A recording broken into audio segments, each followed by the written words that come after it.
ते जे काही कार्यकर्ते आहेत ते त्यांच्या विरोधामध्ये आहे, नंबर एक. आणि दुसरं, यांनी थोडी बहुत जी चाचपणी केली मतदारसंघाची तेव्हा त्यांना लक्षात आलं की आपलं काही जमत नाही आणि म्हणून वाटेल तशा पद्धतीचे आरोप करण्याचं काम हे सुधाकर कोळे करत आहे. दुसरी गोष्ट, त्यांनी माझ्या कार्यक्षमतेवर त्या ठिकाणी प्रश्न उपस्थित केला. माझं काम या 6 जिल्ह्यातल्या सर्व लोकांना माहिती आहे. पदवीधरांचे प्रश्न असतील, बेरोजगारांचे प्रश्न असतील, शिक्षकांचे असतील, अनेक घटकांच्या बाबतीमध्ये त्या ठिकाणी न्याय देण्याचा पूर्णपणे प्रयत्न केला. 300पेक्षा अधिक व्हिडिओ माझे विधान परिषदमधल्या भाषणांचे त्या ठिकाणी उपलब्ध आहे. मी काय काय काम केलं आहे हे सर्व गोषवारा घेऊन मी तर मतदारसंघामध्ये सातत्याने फिरत असतो.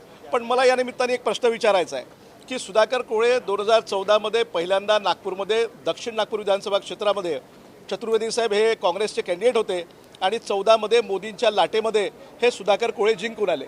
सुधाकर कोळेंनी 14 ते 19 या 5 वर्षाच्या कालावधीमध्ये एकतरी काम दक्षिण नागपूरचं विकासाच्या संदर्भामध्ये काय केलं हे त्यांनी कागदोपत्री पुराव्यासकट द्यावं. एकतरी त्यांनी आपल्या सभागृहामध्ये कोणता मुद्दा गाजवला आणि काय काम केलं हा तरी व्हिडिओ त्यांनी त्या ठिकाणी दाखवावा. माझ्याबद्दल उपस्थित करून फायदा नाही, कारण हे महाशय जे आहे सुधाकर कोळे हे पूर्णतः 14 ते 19 या कालावधीमध्ये निष्क्रिय होते आणि म्हणूनच 2019मध्ये पुन्हा जेव्हा विधानसभेच्या निवडणुका झाल्या तेव्हा भारतीय जनता पार्टीच्या सर्व नेत्यांनी सर्वे केल्यानंतर असं लक्षात आलं की हे निष्क्रिय आहे, म्हणून त्यांची तिकीट कापण्यात आली. आणि म्हणून दुसऱ्यांवर बोलण्याच्या पहिले, दुसऱ्यांवर बोट दाखवण्याच्या पूर्वी आपली क्षमता ही आपण तपासली पाहिजे. तेवढंच मला या निमित्ताने सांगायचं आहे. आणि त्यांनी शब्दप्रयोग करताना व्यवस्थित करावा असं देखील या ठिकाणी मला या निमित्ताने सांगायचं आहे. धन्यवाद. त्यांना फ्रस्ट्रेशन झालं ना, कारण कसं आहे की पदवीधर मतदारसंघाची तिकीट ते भाजपकडनं मागतात आहे. चांगली गोष्ट आहे, त्यांनी मागितलं पाहिजे. परंतु ते मागत असताना पदवीधर मतदारसंघाच्या संदर्भामध्ये काम करणारे भाजपचे जे काही नेते आहेत, कार्यकर्ते आहेत, या सर्वांनी त्यांना विरोध केला आहे. त्यांनी सर्वांनी हे म्हटलं की कोळेंचा पदवीधर मतदारसंघाशी काही संबंध नाही आणि म्हणून ते लोक विरोध करत आहेत आहे. यांनी थोडी बहुत चाचपणी करण्याचा प्रयत्न केला तर एखाद्याला जसं भूत दिसतो की नाही, रात्री दिवसा भूत दिसतो त्यांना, तर तसं त्यांना मीच दिसतो. आता कुठेही कोणत्याही जिल्ह्यामध्ये जातील, कुठेही फिरतील, त्यांना मीच दिसतो आहे. त्याच्यामुळे त्यांना ते डिप्रेशन आलेलं आहे.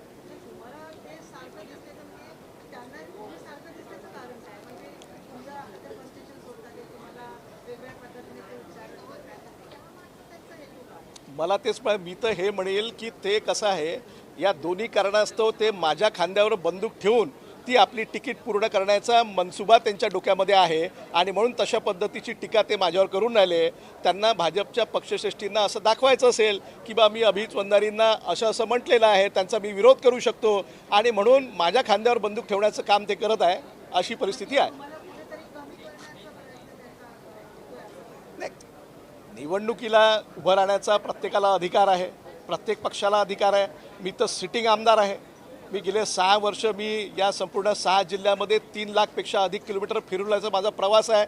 सगळे सोशल मीडियावर पहिल्या दिवशीपासून तर माझे कोणते दौरे राहिलेले आहेत, काय काम केलेले आहेत, कोणते मोर्चे केलेत, कोणती आंदोलनं केलीत, कोणते कामं केले, कोणते प्रश्न विचारले, कोणते प्रश्न सोडवले, याचा संपूर्ण लेखाजोखा जो आहे तो माझ्याजवळ आहे. आणि तरी हे आपलं महाशय काही कोणत्याही भाषेमध्ये बोलतील तर ते काही योग्य नाही असं मला या ठिकाणी म्हणायचं वाटतं. थँक्यू.